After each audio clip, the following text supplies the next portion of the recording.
महाशिवरात्रीची रात्र म्हणजे भोलेनाथांच्या भक्तांसाठी वर्षातील सर्वात पवित्र रात्र. पण या रात्री भक्ती करताना एक छोटीशी चूक झाली तरी पूजेचं फळ अपूर्ण राहू शकतं. उलट दोषही लागू शकतात. तुम्ही कदाचित ही चूक करत असाल, पण काळजी करू नका. आज आपण बघणार आहोत महाशिवरात्रीला आवर्जून टाळायच्या 6 ते 7 प्रमुख चुका, ज्या बहुतेक लोक करतात आणि त्यामागची खरी पौराणिक कारणं काय आहेत हे सुद्धा जाणून घेणार आहोत. त्यासाठी हा व्हिडिओ शेवटपर्यंत नक्की बघा. तर सगळ्यात पहिली आणि सर्वात मोठी चूक, केतकीचं फूल किंवा केवड्याचं फूल शिवलिंगावर अर्पण करू नये. हे फूल सुंदर आणि सुगंधी असले तरी महादेवाला शापित आहे. शिवपुराणातील एका कथेनुसार एकदा ब्रह्मदेव आणि विष्णू यांच्यात वाद झाला की मी श्रेष्ठ की तू. महादेव अनंत ज्योतिर्लिंग झाले. ब्रह्मदेव वर शोधायला गेले आणि श्रीहरी विष्णू खाली. ब्रह्मदेवांना काही सापडलं नाही, पण त्यांनी खोटं सांगितलं की मी शिवलिंगाचा अंत शोधलाय आणि त्यात केतकीच्या फुलाने त्यांचा साथ दिला. केतकीच्या फुलाने खोटी साक्ष दिली म्हणून महादेव क्रोधित झाले.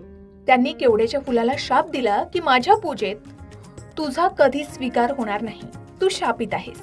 म्हणूनच आजही केतकी वाहिल्यास महादेव नाराज होतात असं म्हणतात. यामुळे पूजेचं फळ मिळत नाही, उलट यामुळे दोष लागतो. त्याऐवजी धोत्रा, चमेली किंवा पांढरे कमळ हे महादेवांना व्हावे. यामुळे महादेव खुश होतात आणि प्रसन्न होतात. दुसरी चूक जी मनाला चटका लावते, तुळशीची पानं अर्पण करणं.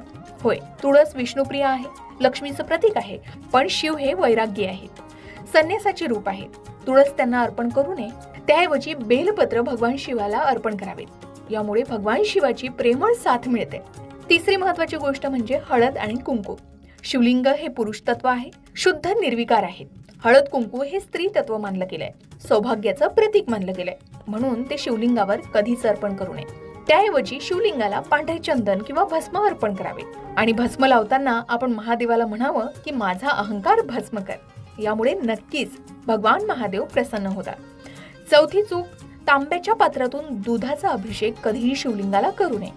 होय, तांब्यात दूध ठेवल्यास ते मदिरेसारखं विषारी मानलं जातं. महादेवांना ते अर्पण होत नाही. चांदीचे, पितळेचे किंवा स्टीलचे पात्र घेऊन त्यात दूध ओतून मगच मनापासून भगवान शिवाला अभिषेक करावा. पाचवी महत्वाची गोष्ट म्हणजे या दिवशी नारळाच्या पाण्यानं सुद्धा अभिषेक करू नये. हवं तर आपण भगवान शिवाला अख्खा नारळ वाहू शकता. त्याचबरोबर एक अतिशय भावपूर्ण चूक जे अनेक भक्तांच्या हातून घडू शकते ती म्हणजे शिवलिंगाची पूर्ण प्रदक्षिणा. होय, शिवलिंगाला पाणी वाहिल्यावर सोमसूत्र म्हणजे जलाधारी जिथून पाणी वाहतं ती अजिबात ओलांडू नये. फक्त अर्धी प्रदक्षिणा करून उजवीकडे वळून परत यावं, कारण शिव हे अनंत आहे.